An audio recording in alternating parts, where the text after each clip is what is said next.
नमस्कार दोस्तों, मैं डॉक्टर उत्कर्ष त्रिवेदी और आज हम बात करेंगे बढ़े हुए कोरोना के संक्रमण को लेकर। जी हाँ, आज तक हमने सारी चीज़ें उपयोग कर ली, चाहे वो मास्क हो, चाहे वो सोशल डिस्टेंसिंग हो, चाहे वो फिज़िकल डिस्टेंसिंग हो, लेकिन उसके बाद भी जो कोरोना का ग्राफ है ये रुक नहीं हो रहा है। इसके पीछे कहीं ना कहीं एक मानसिक समस्या ज़रूर एक चिंता का विषय है, क्योंकि कोरोना जो है वो लोगों के दिमाग में इतना बैठ चुका है कि वो उनके दिमाग से निकल ही नहीं रहा है। आज एक पड़ोसी को कोरोना होता है तो हम इतने भयभीत हो जाते हैं, सारे परिवार हम डरे हुए हो जाते हैं और बचने के न जाने क्या क्या उपाय, चाहे वो व्हाट्सएप में पढ़कर, चाहे वो फेसबुक में पढ़कर हम वो करने लग जाते हैं, जिनकी कहीं से भी कोई भी आवश्यकता नहीं है। मैं आपको बताना चाहूँगा, आज के पहले जो भी वायरस आते थे वो कोई 1 महीने के लिए आते थे, कोई 2 महीने के लिए आते थे, तो जो भी गाइडलाइन बनती थी वो 1 या 2 महीने के लिए बनती थी। लेकिन आज कोरोना को आए साल भर हो गए और साल भर से लगभग कई लोग दिन में 4-4 5-5 बार काढ़ा पी रहे हैं, कई लोग विटामिन की गोलियां खा रहे हैं, कई लोग जिंक की गोलियां खा रहे हैं, कई लोग नाना प्रकार की दवाइयाँ जिसकी कहीं से भी कोई आवश्यकता नहीं है। अगर आपके शरीर में विटामिन की कमी है या जिंक की कमी है तो आप विटामिन और जिंक की गोलियां खाएं।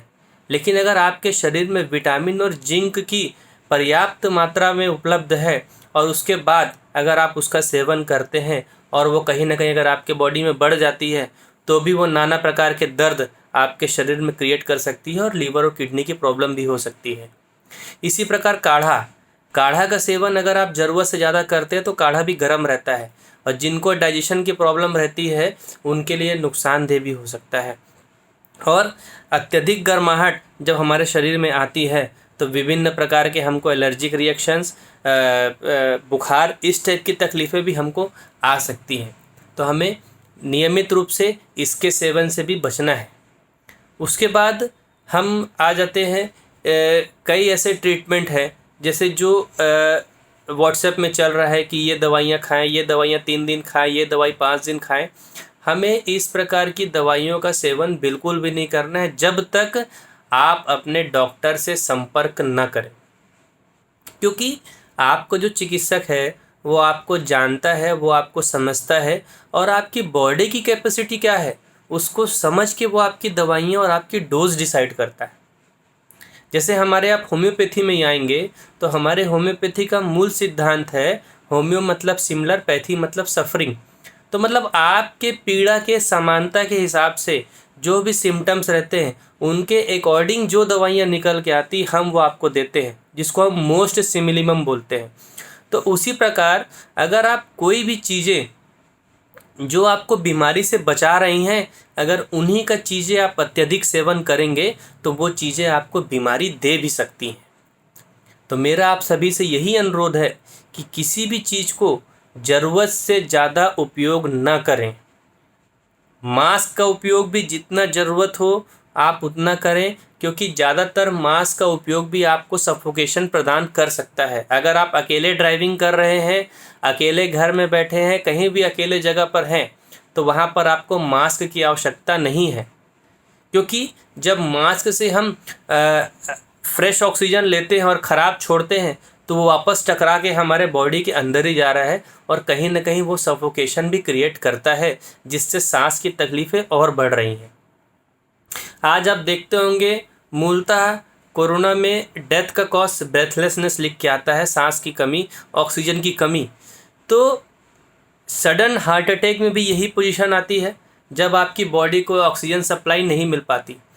मैं वही चीज़ बोलना चाहूँगा कि आज मेंटली लोग इतने इस कोरोना से ग्रसित हो चुके हैं, इतना प्रेशर उनके अंदर है कि गलती से कोई व्यक्ति आ गया तो सांस उनकी फूलने लगती है।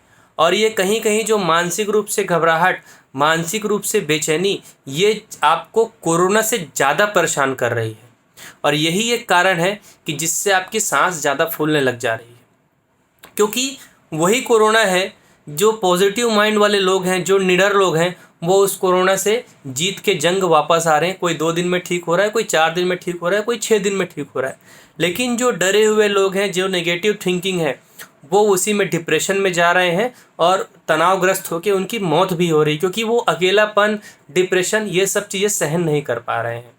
तो हमें कहीं ना कहीं इनसे भी बचना है।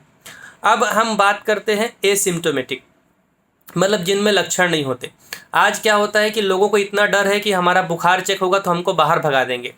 उस परिस्थिति में कई लोग पहले से ही बुखार ना है वैसी दवाई खा के मार्केट में जाते हैं, अपने ऑफिस जाते हैं, कहीं ट्रैवलिंग करते हैं।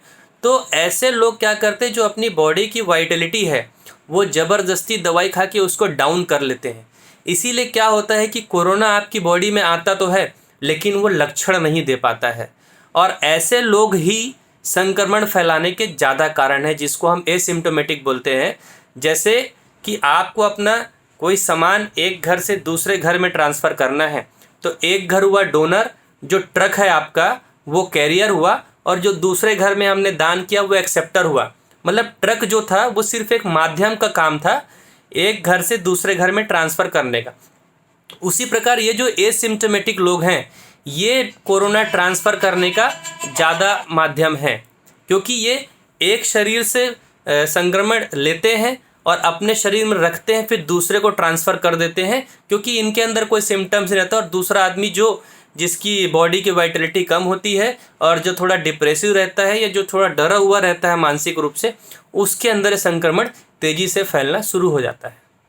तो मेरा आप सभी से यही निवेदन है कि व्हाट्सएप यूनिवर्सिटी के कोई भी दवाइयाँ किसी भी प्रकार से आप सेवन न करें। आप जैसे पहले अपना रूटीन नॉर्मल फॉलो कर रहे थे, जो नॉर्मल रूटीन में आप खान पीन कर रहे थे वो सब आप करिए। मानसिक रूप से बिल्कुल भी मत घबराइए। कोरोना का मतलब बुखार का या कोरोना का बहुत अच्छा इलाज आयुर्वेदिक और होम्योपैथी में भी उपलब्ध है। अगर आपको ज़रूरत लगे तो आप बिल्कुल उसको ट्राई कर सकते हैं।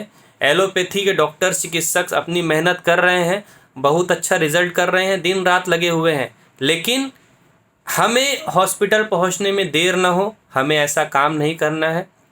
हमें कोई भी लक्षण लगे, कोई भी सिम्टम्स दिखे, तुरंत अपने नज़दीकी डॉक्टर से चेक कराएं। अगर डॉक्टर कोरोना की जांच कहने बोल रहा है तो उसको कराएं, और अगर डॉक्टर आपको दवाई दे रहा है, अगर 2 दिन में आपकी स्थिति नहीं कंट्रोल हो रही है तो उसके बाद आप ज़रूर जांच कराकर आगे बढ़ें।